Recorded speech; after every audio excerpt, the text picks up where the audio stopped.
ఏమయ్యా 3 రోజుల నుంచి ఫోన్ చేస్తుంటే లేపంట. ఏమైందా? ఏం మాట్లాడవేంటి? ఆయనేం మాట్లాడతాడు, ఆయనేం చెప్తాడు. ఉన్న పైసలన్నీ ఊరు పంపేయమంటే పంపిస్తాడు. ఆయన వీళ్ళు వచ్చిన సంగతి నాకనే తెలుసా సార్? ఫోన్ అన్నా చేయాలి కదా వీళ్ళు. మస్తు సార్లు ఫోన్ చేసినాం. చేస్తే మాకు తెలియదా సార్ వీళ్ళ మాటలు గాని? ఎన్నిసార్లు ఫోన్ చేసినా ఫోన్ ఎత్తలేదు సార్. ఏమయ్యా నిన్నడితే మీ ఆవిడ సమాధానం చెప్తుంది, నువ్వేం చెప్పవా? అవేం చెప్తాదే సార్, నాకేం తెలియదు సార్. అయినా వచ్చిన వాళ్ళు మాకు కాల్ చేయాలి గాని మా మీద కేసులు పెడితే మేమెందుకు తీసుకుపోతాం సార్? వాళ్ళు మీ మీద కేసు పెట్టారమ్మా. ఏమన్నా పెట్టుకోండి సార్, మా మాట అంతే. అయినా హైదరాబాద్కి వచ్చి మేము అంతకన్నా ఎక్కువ కష్టాలు పడ్డాం. 4 రోజులు పస్తులు ఉండలేరా? మీరేంటి ఇంకా చూస్తున్నారు? రండి వెళ్దాం. రారా నానిగా.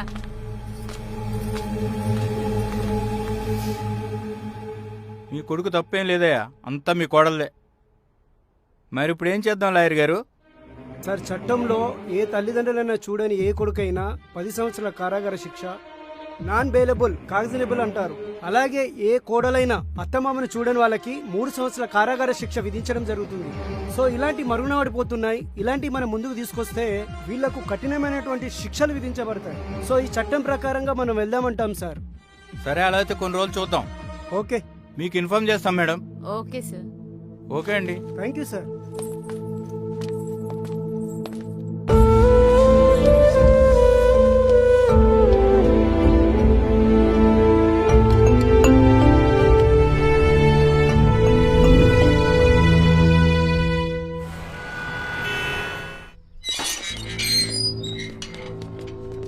రమేష్ మౌనిక అంటే మీరేనా?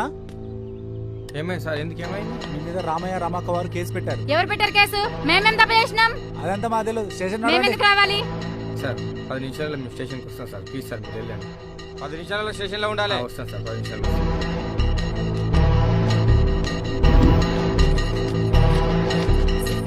వీళ్ళ దగ్గర సంతకాలు తీసుకుని కోర్టుకి పంపించు, అప్పుడు అర్థమవుతుంది వీళ్ళకి. అమ్మ సంతకం పెట్టు. Sir sir sir sir sir మీ కాళ్ళు మొక్కుతాను సార్. ఆగండి, ఆగండి. మీ కాళ్ళు మొక్కుతాను సార్. అలా ఆగమాగం అవుతారయ్యా. అది జైలుకి పంపించుందయ్యా. ఇలా ఆగమాగం అవుతారయ్యా. మీ కాళ్ళు మొక్కుకుంటారయ్యా. మీరు కాదయ్యా కాళ్ళ మీద పడ్డాం, మీ కొడుకు కాళ్ళు వచ్చి మీ కాళ్ళ మీద పడాలి. చూసావా రమేష్, ఇంకా మీ అమ్మ నాన్న నీ గురించి నీ పిల్లల గురించి ఆలోచిస్తున్నారు. వద్దు తాతయ్య, మా అమ్మ నాన్న జైలుకి పంపించదు తాతయ్య, ప్లీజ్ తాతయ్య.